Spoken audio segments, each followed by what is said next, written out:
Now, when you build a quantum battery correctly, here's one. Now this is, shall we use the word dry, therefore it's zero humidity. There's no need for any liquids whatsoever, so it no longer becomes an electrolyte pile or an ion pile. Now the yellow cable is just attached to a probe. Now this type of probe is known as a passive probe. It's a passive probe and there's no input whatsoever. That's what the PP at the top. There is no input of energy whatsoever on that probe. Jack shit. Okay? And when it's like that, there's an ambient voltage of 1 volt, as we can see. And we need to look at this digit down here. Okay, and the rest are just averages and frequency responses. Now, I'm going to try and move at a nice angle so you can see that I'm not cheating.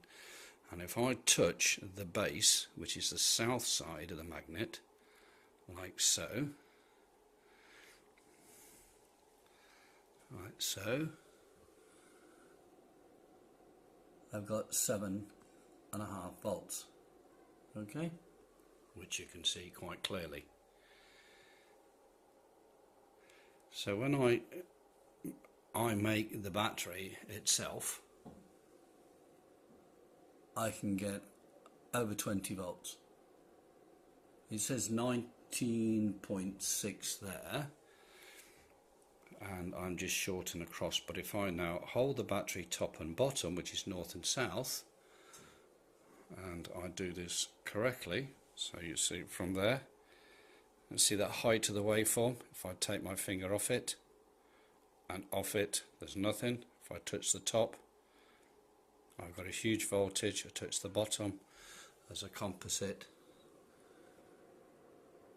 and I've got 24 volts. Now do not tell me you cannot power a smartphone forever from a quantum battery and yourself as the earth. And as you're holding the goddamn phone, you're making the earth. And when it's idle, or it's touching the desk, or it's making its own earth, it's still generating power. So whether you just leave it lying around on the table or not, it will still generate all the power that you need. And when you pick it up, you know, it's, and we move it in close to the screen so nobody can actually say it's being faked. There you go, 20.4 volts.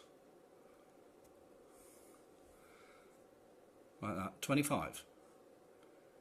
UK, it'll do 26 like this, but obviously the more gates that I put inside here, the greater the voltage. Okay? Don't let anyone tell you you can't have free power. A handful of magnets correctly built like this, with the right materials, and you can have 24, 25 volts. You can power your cell phone from now until the big sun goes out. Okay? Now it's just not a matter of throwing a couple of magnets together. You see, if I'm not earthing anything, as soon as I make a contact with it, away it goes. I'm plastic shield, I've got nothing. It's got a resonant frequency of 1 volt, and when I make contact or earth to it, I get 9 volts, and when I make a good contact across it, I can have 24 volts, and it will do this all day, every day. Now these type of magnets are neodymium magnets, and they've got a life expectancy of round about 400 years. So you've got a power supply here, 24 volts, 400 years.